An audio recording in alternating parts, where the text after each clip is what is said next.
ప్రభువాక్య సందేశాలు సమాధానపరచు సందేశాలు పరమునకు చేర్చే సందేశాలు ఇవి ఒలీవా సందేశాలు. ప్రభువాక్య సందేశాలు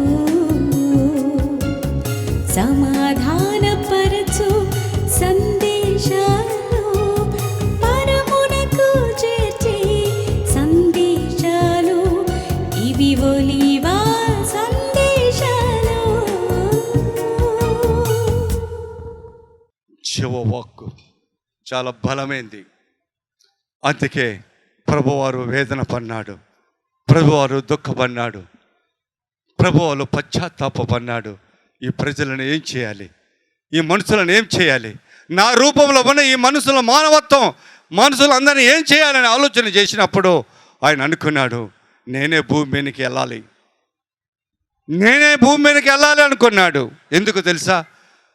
ఒక మానవుని పాపము ఏ విధంగా మనుషులందరికీ ప్రాప్తిచ్చిందో అలాగే ఒక మానవుని యొక్క పరిశుద్ధ జన్మించి పరిశుద్ధ జీవితము జీవించి ఆ పరిశుద్ధ రక్తము భూమి మీద ఉలగ వేస్తేనే చిందిస్తేనే బలియాగం అయితే ఆ బలి అర్పిస్తే మానవుని బలి, అప్పుడు ఈ మానవులకు కలిగినటువంటి ఈ యొక్క పాపము పరిహారము జరగదని దేవుడు గుర్తెరిగి భూమి మీద తేరి చూస్తే నా ప్రియ సహోదరి సహోదరుడా, అట్టి పరిశుద్ధ జీవితము కలిగిన మానవుడు ఎవడూ లేడు అంటావు. ఎవరు ఆయనకు కనిపించలా. అప్పుడు ఆయన స్వయముగా రావాలనుకున్నాడు. అందుకే ఒక మాట పరిశుద్ధ గ్రంథంలో రాయబడింది. చూడండి, లూకా సువార్త 1వ అధ్యాయం 68 నుంచి చదువు. ప్రభువైన ఇజ్రాయేలుల దేవుడు స్తుతింపబడునగాక, ఆయన తన ప్రజలకు దర్శనమిచ్చి వారికి విమోచన కలగజేసెను. తన సేవకుడైన దావీదు వంశము నుండి మన కొరకు రక్షణ శృంగమును అనగా మన శత్రువుల నుండి మనల్ని ద్వేషించు వారి అందరి నుండి తప్పించి రక్షణ కలగచేయును. Praise lord. ఇప్పుడు చెప్పండి, ఈ వాక్యం మనం చదువుకున్నాం కదా, ప్రభువైన ఇజ్రాయేలు దేవుడు స్తుతింపబడునుగాక, ఆయన తన ప్రజలకు అంటే ఏ దేవుణ్ణి అయితే మనం ఆరాధిస్తున్నామో ఆ ఇజ్రాయేల్ ప్రజలు, ఆ దేవుడు ఆ ప్రభు అంటే యెహోవా దేవుడు అని అర్థం. యెహోవా దేవుడే ఈ భూమిని, ఆకాశాన్ని, సూర్యచంద్ర నక్షత్రములను, ఈ యొక్క ఫలవృక్షాలను కానీ పంట పొలాలను కానీ ఈ గడ్డిని కానీ మొత్తం మొలిపించింది ఆయనే. పక్షులను, జంతువులను, పశువులను యావత్తు కూడా మృగాల సైతం ఆయనే సృజించాడు. ఈ సముద్రంలో జలచరాలు యావత్తు ఆయన సృజించాడు. 6 రోజులు సృజించి 6వ రోజు మనిషిని రూపుదిద్దాడు. మనమే నిర్ణయించిన, ఆయన తయారు చేసిన వాళ్ళం మనమే. Praise Lord. ఆయన భూమికి రావాల్సి వస్తుంది. ఎందుకని భూమిన పరిశుద్ధమైన రక్తము కలిగిన వారు కానీ బలికి ఉపయోగించే మానవుడు కానీ లేరు. అందుకే ప్రభువైన ఇజ్రాయేలు దేవుడు స్తుతింపబడునుగాక, ఆయన తన ప్రజలకు దర్శనమిచ్చి వారిని విమోచించునుగాక, తన సేవకుడైన దావీదు మహారాజు యొక్క వంశం నుంచి రక్షణ శృంగము అంటే రక్షించేవాడు, శత్రువుల నుంచి ఆయన ద్వేషించు వారి నుంచి రక్షించగలిగిన వాడు వారి నుంచి వస్తాడని చెప్పకనే చెప్తున్నాడు. ఇక్కడ ఒక మాట మనం అర్థం చేసుకోవాలి. ఎప్పుడు నేను అంటుంటాను, యేసుక్రీస్తు వారి యొక్క జన్మ పరిశుద్ధమైనది విశ్వసించాలి. యేసుక్రీస్తు వారి యొక్క జీవితము పరిశుద్ధమైనదని విశ్వసించాలి. విశ్వాసం అనగానే చాలామందికి తెలియదు. ఈ అన్ని విషయంలో వాళ్ళు విశ్వాసం ఉంచినప్పుడే వాళ్ళు నిజమైన విశ్వాసి. యేసు ప్రభు పరిశుద్ధ జన్మ కలిగిన వాడని, యేసు ప్రభు పరిశుద్ధ జీవితము కలిగిన వాడని, యేసు ప్రభు రక్తములో పరిశుద్ధత తప్ప ఏది కూడా అపవిత్రత లేదని, ఆయన రక్తము ద్వారా మనకు విమోచన జరిగిందని, ఆయన మరణము ద్వారా మనకు బలి ఆయన అర్పించటం వల్లనే మనము ఆ యొక్క పాపం నుంచి, జన్మ పాపం నుంచి మనము విముక్తి పొందామని, విమోచింపబడ్డామని, ఆయన పునరుద్ధానుడు అవ్వటం వలనే మనము మరణము నుంచి తిరిగి లేవగలిగిన శక్తి కలిగిన వారమై ఉన్నామని, మనకు పునరుద్ధాన జన్మ అనుగ్రహింపబడిందని, ఆయన ఆరోహణ అయినాడు గనుక, ఆయన ఆరోహణ పోయాడు గనుక, ఆయన మార్గంలో మనం వెళ్ళవలసిన వారమై ఉన్నాము గనుక, ఆయనే మనకు మార్గమై ఉన్నాడని నమ్మటానికి, విశ్వసించడానికి, ఆయన తిరిగి మనల్ని తీసుకెళ్ళటానికి రానే ఉన్నాడని నమ్మితే, విశ్వసిస్తే వాడు సరైన క్రైస్తవులు, వారు సరైన విశ్వాసులు. నా ప్రియ సహోదరి సహోదరా, విశ్వాసం అంటే, విశ్వాసం ఉంచమంటే ఇన్ని అంత అర్థం ఉంది, సామాన్యం కాదు. అప్పుడు ఆ ప్రభువారు నిర్ణయించుకున్న తర్వాత భూమి మీదకి రావాలని అప్పుడు తన ప్రవచన బయలుపరిచాడు యెషయా ప్రవక్త ద్వారా. యెషయా గ్రంథము 7వ అధ్యాయం 14వ వచనములో ఈ మాట ఉంది, చదవండి. ప్రభువు తానే ఒక సూచన మీకు ఇవ్వను, ఆలకించుడి. కన్యక గర్భవతి అయి కుమారుని కని అతనికి ఇమ్మానుయేలు అని పేరు పెట్టును. Praise lord. ఇప్పుడు గర్భవతి అంటే ఒక కుమారుని కనాలంటే స్త్రీకి అంటది, కన్యక ఎట్లా కంటది? కన్యక ఎట్లా కంటుంది? కన్యక వివాహము జరిగితేనే స్త్రీ అవుతుంది. వివాహము చేయని ప్రతి ఒక్కరూ కన్యకలే. Praise lord. గర్భవతి అవ్వదు. ఈ రోజులలో అవుతున్నారులే, కన్యకలు కూడా గర్భవతులు అవుతున్నారు. ఈ రోజులలో అవుతున్నారు, మీ అందరికీ బాగా తెలుసు. మోసపోయిన ప్రతి ఒక్క స్త్రీ కన్యక గర్భవతి ఉంది. పెళ్ళి కాకుండా మునిపే గర్భవతి అవుతున్నారు. అది అందరికీ మీకు తెలుసు. దాని గురించి మనం పెద్దగా వివరించిన అవసరం లే. కానీ ఆనాడు అంటున్నాడు, దేవుడు అంటున్నాడు. కాబట్టి ఆ కన్యక ఎవరై ఉండాలంటే సేవకుడైన దావీదు వంశస్థులై ఉండాలి. Praise Lord. ఆ కన్యక ఎవరై ఉండాలి? దావీదు వంశస్థులై, సేవకుడైన దావీదు వంశానికి చెందిన వాళ్ళు. తేరు చూసినప్పుడు భూమిన నజరేతులో ఆ యొక్క మరియా అనే కన్యక ఉన్నది. ఆ కన్యకకు ప్రదానము చేయబడి ఉంది. కన్యక ఎవరికి ప్రదానము చేయబడిందంటే దావీదు వంశస్థుడైన యోసేపుకు ప్రదానము చేయబడిన దయ ఉన్నదని చూసి వెంటనే ప్రభువారు దూతను అక్కడికి పంపించాడు. Praise Lord. దూతను ఎక్కడికి పంపించాడండి? మరియా దగ్గరికి పంపించాడు. చూడండి, లూకా సువార్త 1వ అధ్యాయం 26, 27 వచ్చిన చదువు. 6వ నెలలో, 6వ నెల అంటే ఏంటి అర్థం అక్కడ మీకు తెలిసిందా? జక్కరయ్య భార్య అయిన ఎలిజబెత్తుకు ఆమె గర్భము, వృద్ధాప్యంలో గర్భం ధరించి 6 నెలలైందంట. ప్రైజ్ లార్డ్ అనే మాటను ఇక్కడ తెలియజేశాడు. చదవమా. నజరేతు ఊరిలో దావీదు వంశస్థుడైన యోసేపు ఒక పురుషునికి ప్రదానము చేయబడి ఉన్నది. Praise Lord. ఆ కన్యక పేరు మరియా. ఆ దూత లోపలికి వచ్చి ఆమెను చూసి, దయాప్రాప్తురాల, నీకు శుభము, ప్రభువు నీకు తోడే ఉన్నాడు అని చెప్పాను.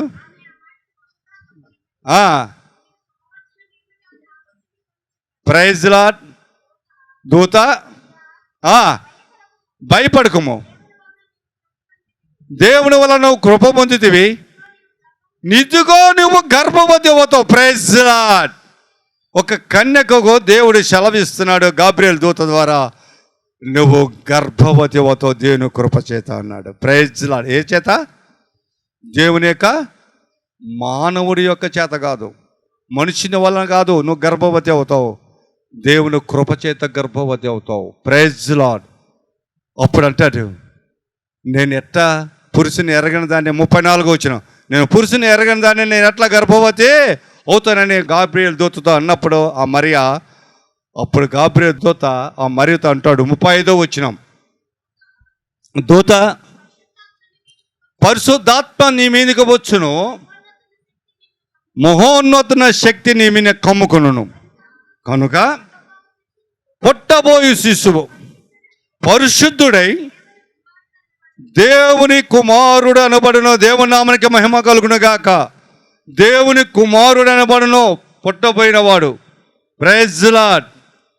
అదే కాక లూకాసు వార్త 2వ అధ్యాయం 11వ వచనం, దావీదు పట్టణమందు నేడు రక్షకుడు మీ కొరకు పుట్టి ఉన్నాడు, ఈయన ప్రభు అయిన క్రీస్తు పుట్టాడండి. Praise the lord. ఆయన ఆలోచన ప్రకారము ఆయన ఇజ్రాయేలు ప్రజలకు దర్శనమిచ్చి ఆయనను విమోచించాలనే ఆలోచన ఆయనకు ఎప్పుడు కలిగిందో, నా ప్రజలను ఈ పాపం నుంచి విమోచించాలనుకున్నాడు, నా ప్రజలను పాపం నుంచి రక్షించాలనుకున్నాడు. ఆయన హృదయంలో ఆలోచన తలంపులు కలిగినప్పుడే ఆయన ఒక ప్రణాళికను ఏర్పాటు చేసుకొని ఆ ప్రణాళిక ప్రకారం యావత్తు జరుగుతూ వచ్చింది. చివరికి వచ్చేలోపు ఆ కన్యక గర్భము ధరించి కుమారుని కన్నారు ఆ దావీదు పట్టణంలో. Praise the lord. బెత్లెహేము గ్రామములో నా ప్రియ సహోదరి సహోదర, ఆయనే రక్షకుడు. Praise the Lord. ఏమన్నాడు? రక్షకుడు. రక్షకుడు ఆయన, రక్షించువాడు అని అర్థం. ఈ దేని నుంచి రక్షించుతాడంట ఆయన? చూడండి, మత్తయి సువార్త 1వ అధ్యాయం 21వ వచనం, ఆమె ఒక కుమారుని కన్నును, తన ప్రజలను వారి పాపముల నుండి ఆయన రక్షిస్తాడు. తన ప్రజలను వారి పాపం నుంచి ఆయనే రక్షిస్తాడు. తన ప్రజలను అంటే దేవుని యొక్క బిడ్డలను, దేవుని ప్రజలను, తక్కిన ప్రజలను, భూమి మీద ఉన్న సర్వ మానవులను ఎవరైతే ఆయనను రక్షకుడిగా అంగీకరిస్తారో, ఎవరైతే ఆయనను దేవుడిగా అంగీకరిస్తారో, ఆయన ప్రతి ఒక్కరికి ఆ యొక్క రక్షణ అనుగ్రహించడానికి ఆ కన్యక గర్భంలో జన్మించిన వాడే ప్రభు అయిన యేసుక్రీస్తు వారు. చప్పట్లు కొట్టి దేవుని మహిమపరచండి. Praise the lord. హల్లెలూయా. ఎందుకంటే ఆయన ప్రణాళిక ప్రకారం వచ్చాడు.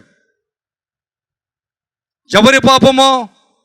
అపవాది అంటే సాతాను ద్వారా ఆదాము, ఒక్క మనుష్యుని అంటే మా ఆదాము అనే అర్థం. అక్కడ ఆదాము ద్వారా లోకములో పాపము నుంచి మరణము ఏ విధంగా ప్రాప్తించిందో ఆ ప్రకారమే మనుషులందరికీ కూడా ఆ పాపము, ఆ మరణము ప్రాప్తించింది గనక వారి నుంచి రక్షించడానికి ఆయన యేసుక్రీస్తు పేరట ఆ కన్యక గర్భంలో జన్మించాడు. పరిశుద్ధ జన్మ. Praise the Lord. పరిశుద్ధ జన్మ. పురుషుని ఎరగక స్త్రీ కన్యక గర్భవతవటం భూమిన మొట్టమొదటిసారిగా అదే. ఏ కన్యక కానీ ఆ రోజు నుంచి ఈ రోజు వరకు ఎవరు కూడా అటువంటి అద్భుతమైనటువంటి గర్భము ధరించలేదు, అటువంటి యొక్క శిశువును కనలేదు ఏ స్త్రీ కూడా. ఒక్కగానొక్కదే మరియమ్మ కడింది. నా ప్రియ సహోదరి సహోదర, అది దేవుని కృపను బట్టి, అది దేవుని యొక్క సమాజం మందిరము అందరి యొక్క ప్రజల యొక్క పాప పరిహారార్థం నిమిత్తము ఆయన వచ్చాడు. నా ప్రియ సహోదరి సహోదరుడా, పాపము నుంచి రక్షించడానికి వచ్చాడు. జన్మ పాపము, కర్మ పాపము రెండు. ఆదాములో జన్మ పాపము లేదు. ఆదాములో జన్మ పాపం ఉందా అమ్మా? లేదు. ఎందుకని లేదు? చూడండి, ఆదికాండము 2వ అధ్యాయం 7వ వచనంలో ఒక మాట ఉంది. ఆదాము ఎలా నిర్మించబడినాడు? స్త్రీ పురుషుల యొక్క కలిక ద్వారా జన్మించాడా? జన్మపాపం అతనిలో ఉందా? లేదు. చదువు. నేల మట్టి నుంచి వాని నాసికా రంధ్రములో జీవవాయువును ఊదగా నరుడు జీవాత్మ పొందెను. Praise the Lord. ఈ జీవాత్మ నరుడు నేల మట్టి నుంచి తీసాడు దేవుడు. అక్కడ ఆదాము పవిత్రమైన జీవితమే జీవించాడు. ఒక రకంగా ఆ యొక్క పాపము లేని జీవితం జీవించాడు. అందుకే దేవునితో సరాసరి మాట్లాడగలిగాడు. అందుకే దేవునితో ముఖాముఖి మాట్లాడగలిగాడు. అంతే దేవునితో సావాసం చేయగలిగాడు. ఆ యొక్క ఏదోను తోటలో ఉండగలిగారు. వాళ్ళు ఇరువురు కూడా మాట్లాడుకుంటూ సంచరించగలిగారు. ఆదాము దేవుడు పాపము లేదు గనక, జన్మ పాపము లేదు గనక మనలో అందరిలో జన్మ పాపం ఉంది, మన అందరిలో కర్మ పాపం కూడా ఉంది. ఈ రెండిటి నుంచి విమోచించబడాలి అంటే ఒక మానవుడు భూమి మీద పరిశుద్ధంగా జన్మించాలి. ఆయనే ప్రభువైన యేసుక్రీస్తు వారు ఏ పురుషుని సాంగత్యం లేకుండా ఒక కన్య గర్భము ధరించి ఆ యొక్క పరిశుద్ధ జన్మించిన వాడే నా ప్రభువైన యేసుక్రీస్తు వారు. మరి మన పాపాలు ఎలా మనల్ని విమోచించాడు అంటే ఒక మాట నీకు నేను చెప్పాలని ఆశపడుతూ ఉన్నాను. కొన్ని దినాలు అయిన తర్వాత, సువార్త ప్రకటించబడిన తర్వాత, 33 సంవత్సరాల వయసు వచ్చిన తర్వాత నా ప్రభు వారికి యేసుక్రీస్తు వారికి సర్వశక్తి గల దేవుడు ఏం చేశాడంటే, చూడండి కొరింథీయులకు రాసిన 2వ పత్రిక 5వ అధ్యాయం 21వ వచనం. ఎందుకనగా మనము ఆయన యందు దేవుని నీతి మనము ఆయన యందు దేవుని నీతి అగునట్లు పాపం ఎరగని ఆయనను మన కోసము పాపిగా, ప్రైజ్ ది లార్డ్. సర్వశక్తి గల దేవుడి యొక్క రూపం ఇలా ఉంటుంది. మన కొరకు ఆయన పాపము లేని వాడిని పాపిగా చేశాడు. పాపగ్రస్తులైన మనముల్ని నీతిమంతులుగా చేశాడు. ఎంత గొప్ప విషయం అండి. నిన్ను నన్ను ప్రేమించిన దేవుడు, ఆ రోజు ఆదామును ప్రేమించిన దేవుడు ఈరోజు నిన్ను నన్ను కూడా ప్రేమిస్తూ ఉన్నాడు. ఆదాము చేసిన చిన్న పొరపాటు వలన పాపములపై మరణానికి పాత్రులమైన మనములను ఆ పాపం నుంచి మరణం నుంచి తప్పించడానికి తన ప్రియ కుమారుడైన పరిశుద్ధుడైనటువంటి జన్మ కలిగిన యేసుక్రీస్తు వారు నీ పాపిగా చేశాడు. తిరిగి మనములను నీతిమంతులుగా చేశాడు. ఎంత గొప్పదండి, ఎంత గొప్ప ప్రణాళిక. అందుకే ఈరోజు మంచి శుక్రవారం. మంచి శుక్రవారం అంటానికి మనములను నీతిమంతులుగా చేసిన రోజు ఈరోజు. Praise the lord. పాపులమైన మనము, జన్మ పాపం కలిగిన నువ్వు నేను ఈరోజు నీతిమంతులుగా చేయటానికి కారణము ఆ యేసయ్యే. ఆ యేసయ్య పైన మన పాపము మోసాడు. మన మరణాన్ని మనము తప్పించి మన మరణము ఆయనకు ప్రాప్తింపజేశాడు కనుక ఆయన మనను నీతిమంతులు చేశాడు కనుబట్టే ఈరోజు మనము మేలు పొందాం కాబట్టి మంచి శుక్రవారమైంది. దేవుని నామానికి మహిమ కలుగునుగాక. ఆయన ఇంకొక మాట అంటాడు పేతురు గారు ఒక మాట అంటారు. ఇచ్చాడు మనమైనా అన్న మొట్టమొదటి నేను చెప్పాను, నువ్వు ఆజ్ఞ మీరితే నువ్వు నిశ్చయంగా చనిపోతావు అన్నాడు. అంటే ఆత్మ చనిపోతుందని చెప్పాడు. కానీ బ్రతికే ఉంటాము, నడుస్తూనే ఉంటాము ఈ మట్టి శరీరంతో. కానీ మనలో ఉన్న ఆత్మ చనిపోయిన స్థితిలో ఉంటుంది. ఆ చనిపోయిన స్థితి నుంచి మనల్ని రక్షించాలని, మనం బ్రతికించాలని దేవుని చిత్తమై ఉంది. కాబట్టి యేసుప్రభువుని పాపికి చేశాడు. ఆ పాపము ఎలా మనకు విమోచన జరిగిందో చూడండి. పేతురు రాసిన మొదటి పత్రిక 2వ అధ్యాయం 24వ వచనం. ఇక్కడ అండర్లైన్ చేయండి. మొట్టమొదటిగా ఆదాము చేసిన పాపము. మనము పాపముల విషయంలో మనలో ఉన్న ఆత్మ చనిపోయి నీతి విషయమై జీవించినట్లు 2వ కొరింథీ పత్రిక 5వ అధ్యాయం 21 ప్రకారము మనము నీతిగా జీవించడానికి మన పాపమును ఆయన పైన మోపాడు, యేసు ప్రభు పైన. మనము బ్రతకడానికి పాపైన మనమును నీతిమంతులుగా చేశాడు. చనిపోయిన స్థితిలో ఉన్న ఆత్మను రక్షించడానికి ఆయనను పాత్రులుగా చేశాడు. చదువుమా. ఆయన తానే తన శరీరమునందు మన పాపములను ప్రాణు పైన మోశాడు. Praise the lord. ఆయన పొందిన గాయముల చేత మనకు స్వస్థత. Praise the Lord. కల్వరి శిలువల నుంచి, అంటే యెరూషలేము నుంచి ఆ శిలువ యాగాన్ని, అంటే శిలువ యాత్రను ఆయన చీపు మీద మోసుకొని గొల్గొతా వరకు వెళ్ళాడు. మన పాపాలను, మన ప్రాయశ్చిత్తం కోసం మన చనిపోయిన స్థితిలో ఉన్న మన ఆత్మను రక్షించడానికి, మన బ్రతుకుల మరణం నుంచి తప్పించడానికి, మన ఆత్మను మరణించకుండా కాపాడడానికి ఆయన చేశాడు. నా ప్రియ సహోదరి సహోదరా, ఆ శిలువ మరణం. అందుకే ఈరోజు మంచి శుక్రవారం, ప్రజలకు మేలు చేసిన శుక్రవారం, ప్రజలను జీవింపజేసిన శుక్రవారం, ప్రజలను మరణం నుంచి తప్పించిన శుక్రవారం. అందుకే మంచి శుక్రవారం, గుడ్ ఫ్రైడే. చనిపోయిన నీ ఆత్మను రక్షించాడు ఆయన. మరణించిన అనేటువంటి స్థితిలో ఉన్న నీ యొక్క ఆత్మను అగ్ని గోళములో తీర్పు తీర్చి, శాపగ్రస్తమైన ఈ యొక్క ఆత్మను అగ్ని గోళంలో శిక్షించవలసిన ధర్మశాస్త్ర ప్రకారం బ్రతికించాడు ఆ యేసయ్యే. అందుకే ఈరోజు మంచి శుక్రవారము, మానవాళి అందరికీ, మనుషులందరికీ మంచి శుక్రవారము. నా ప్రభువారికి బాధ అయిన శుక్రవారము, కష్టాల పాలన చేసిన శుక్రవారము, హింస పొందిన శుక్రవారము, మరణించిన శుక్రవారము. నా ప్రియ సహోదరి సహోదర, అందుకే అంటాడు కదా ఆయన సువార్త ప్రకటిస్తూ ఒక మాట అంటాడు. చూడండి, మత్తయి సువార్త 20వ అధ్యాయం 28వ వచనములో ఒక చక్కటి మాట అంటున్నాడు. ఆయన సువార్త ప్రకటించ ముందే చెప్తున్నాడు, అలాగే మనుష్య కుమారుడు పరిచారము చేయించుకున్నటకు రాలేదు, కానీ పరిచారము చేయుటకును అనేకులకు ప్రతిగా విమోచన క్రయధనముగా తన ప్రాణమును ఇచ్చుటకును వచ్చెను. Praise Lord. మనము ఈ మొట్టమొదటి చదువుకున్నామే, లూకా సువార్త 1వ అధ్యాయం 68వ వచనములో, ప్రభువైన ఇజ్రాయేలు దేవుడు యెహోవా దేవుడు తన ప్రజలకు దర్శనమిచ్చి వారిని విమోచించును అనే మాట ఇక్కడ నెరవేర్చబడింది. యేసుక్రీస్తు వారు అంటున్నాడు, అనేకుల కొరకు పాపము నుంచి, శాపము నుంచి విమోచించటానికి తన ప్రాణాన్ని క్రయధనముగా అర్పించుకున్నాడంట. Praise lord.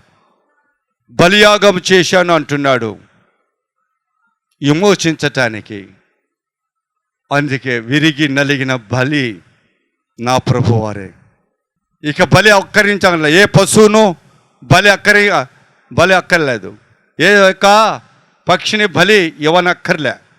నా ప్రభువారు మానవాళికి ఒక మనిషిని ద్వారా లోపలికి ప్రవేశించిన పాపము మరణము, మరొక మనిషి ద్వారా ప్రభుని యేసుక్రీస్తు ద్వారానే ఆ పాపము ఆ మరణము నుంచి తప్పించమన్నాడు మానవుడు.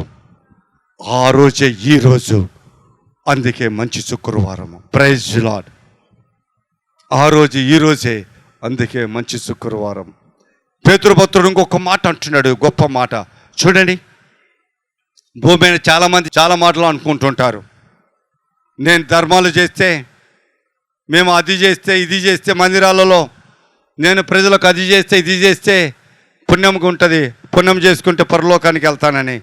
లేదండి, నువ్వు ఎంత దాన ధర్మాలు చేసినా, ఎంత అన్నదానాలు చేసినా, ఎంత వస్త్రదానాలు చేసినా, ఎంత వైద్యము చేయించినా ప్రయోజనము లేదండి. కారణము ఈ లేఖనాలు చలవిస్తున్నాయండి. చూడండి, పేతురు రాసిన మొదటి పత్రిక 1వ అధ్యాయం 18, 19 వచనాలు. పితృ ప్రారంభమైన మీ యొక్క వ్యర్థ ప్రవర్తన విడిచిపెట్టినట్టు ఎండి బంగారముల వంటి చేవత్తుల చేత మీరు విమోచింపబడలేదు, కానీ అమూల్యమైన రక్తము చేత, అనగా నిర్దోషమైన నిష్కలంకమునకు గొర్రె పిల్ల వంటి క్రీస్తు రక్తము ద్వారా మీరు విమోచింపబడితే దేవుని నామానికి మహిమ కలుగును గాక. నా ప్రియ సహోదరి సహోదర, మనం ఏ విధంగా ఆ పాపము ఆ మరణము నుంచి తప్పించబన్నామంటే నా ప్రభు నా రక్షకుడు యేసుక్రీస్తు వారి యొక్క రక్తము ద్వారా, ఆయన శిలువ రక్తము ద్వారానే. అందుకే మంచి శుక్రవారం. నా ప్రియ సహోదరి సహోదర, ఆలోచన చేయండి. ఈరోజు యేసు ప్రభు వారి యొక్క మహిమ, యేసు ప్రభు వారి యొక్క గొప్పతనం ఏమిటయ్యా అంటే ఆయన మరణించాడు, ఇతరులను ప్రజలందరినీ మరణం నుంచి తప్పించాడు. ఆయన శాపగ్రస్తుడయ్యాడు, పాపము ఆయన మీద మోపగా ఆయన పాపివై శాపగ్రస్తుడయ్యాడు. అందరి పాపం నుంచి శాపం నుంచి ఆయన విముక్తి చేశాడు. అందుకే మంచి శుక్రవారం. ఆలోచించండి, ఈరోజు ఇంటికయ్యా ఇంత ఘనంగా క్రైస్తవులు ఎందుకు చేస్తారు? ఆచారం అంటే ఇదిగో ఆ శిలువలో 7 మాటలు పలికించటము వాళ్ళని వివరించటం కాదు. నేనైతే ఈ 7 మాటలు కూడా ఇంతకు ముందే ప్రతి ఒక్క ఆదివారము శుక్రవారం ప్రకటించుకుంటూ వచ్చా. ఎందుకని ఇందుకే ఈ యొక్క వాక్యోపదేశం చేయాలనే ఉద్దేశంతో ఈరోజు ఆ వాక్యాలు కూడా నేను లేకుండా చేసింది కారణం ఇదే. దేవుడు నాకు కూడా సహకరించి మరి అబ్బాయిని కూడా అడిగినప్పుడు, అయా మీరు 7 వాక్యాలు మీరు శిలువలో పలికిన 7 వాక్యాలు మాకు బోధిస్తూనే వచ్చారు కదా, ఇక మళ్ళీ ఎందుకు ఆ రోజు సందేశం చెప్పేసే అన్నాడు. అందుకే ఈరోజు ఈ సందేశం చెప్పడానికి దేవుడు అవకాశం ఇచ్చాడు. దేవుని నామానికి మహిమ కలుగును గాక. ఈ సందేశం ద్వారా అనేక మంది కనువిప్పు కలుగును గాక, అనేక మంది మారు మనసు పొందును గాక, అనేక మంది ప్రభువారిని విశ్వాసం ఉంచును గాక. దేవుడి ఈ మాటలు దీవించి ఆశీర్వదించును గాక. ఆమేన్. Praise the lord. ప్రార్థన చేసుకుందాం. సర్వోన్నతుడా, సర్వశక్తి గల దేవా, మిక్కిలి ప్రేమ గల తండ్రి, నాయన ఈరోజు ప్రభువా మాకు ఇచ్చిన ఈ మంచి శుక్రవారాన్ని బట్టి మీకు వందనాలు స్తోత్రాలు. అనేక సంవత్సరాల క్రితము ప్రభువా శిలువలో మా కొరకు పాపివై శాపగ్రస్తుడివై మరణము పొందావు. పరిశుద్ధ గ్రంథముల ప్రకారము, లేఖనాల ప్రకారము, ధర్మశాస్త్ర ప్రకారము శిక్షకు పాత్రులయ్యావు తండ్రి. ఆ యొక్క శిక్ష నుంచి మమ్మల్ని తప్పించావు, మమ్మల్ని రక్షించావు, మరణం నుంచి రక్షించావు ప్రభువా. పాపం నుంచి మమ్మల్ని రక్షించి నీతిమంతులుగా చేసిన దేవానికి స్తోత్రాలు ప్రభువా. ఎంతమంది ఈరోజు అయితే ఈ మాటను నోటితో పలికి నన్ను క్షమించు ప్రభువా అని అడుగుతున్నారు. మమ్మల్ని ప్రభా మా యొక్క ప్రభా ఇర్మీయా గ్రంథము ప్రకారము హృదయము మోసకరమైనది అనే ప్రభా చెప్పిన ప్రకారం ఈ హృదయాన్ని జయించగల శక్తి మాకు కావాలని ఎవరు అడుగుతున్నారు. బాల్యం నుంచి ప్రభా నాయన మానవుల యొక్క హృదయము చెడ్డది అని చెప్పిన ప్రకారము ఈ చెడ్డ హృదయాన్ని జయించగల శక్తిని, మోసకరమైన హృదయాన్ని జయించగల శక్తిని, ఈ పాపపు జన్మ నుంచి మాకు విముక్తి కలగజేసిన దేవా, వీటి నుంచి కూడా మాకు విముక్తి కలగజేసి మా పాపాలను క్షమించి మమ్మల్ని నీ బిడ్డగా ముద్రించి నీ రక్తంతో మమ్మల్ని కడిగి పరిశుద్ధ రాజ్యములో మమ్మల్ని ప్రవేశించే యోగ్యత మాకు అనుగ్రహించమని, ఇక్కడ కూడిన ప్రతి ఒక్కరిని దీవించి ఆశీర్వదించమని మా ప్రభు ప్రియకుమారుని యేసు నామములో అడిగి వేడుకొంచున్నాను పరమ తండ్రి. ఆమేన్. Praise the lord. హల్లెలూయా. ఒలీవా సందేశాలు, ప్రభువాక్య సందేశాలు, సమాధానపరచు సందేశాలు, పరమునకు చేర్చే సందేశాలు, ఇవి ఒలీవా సందేశాలు, ప్రభువాక్య సందేశాలు, సమాధానపరచు సందేశాలు, పరమునకు చేర్చే సందేశాలు, ఇవి ఒలీవా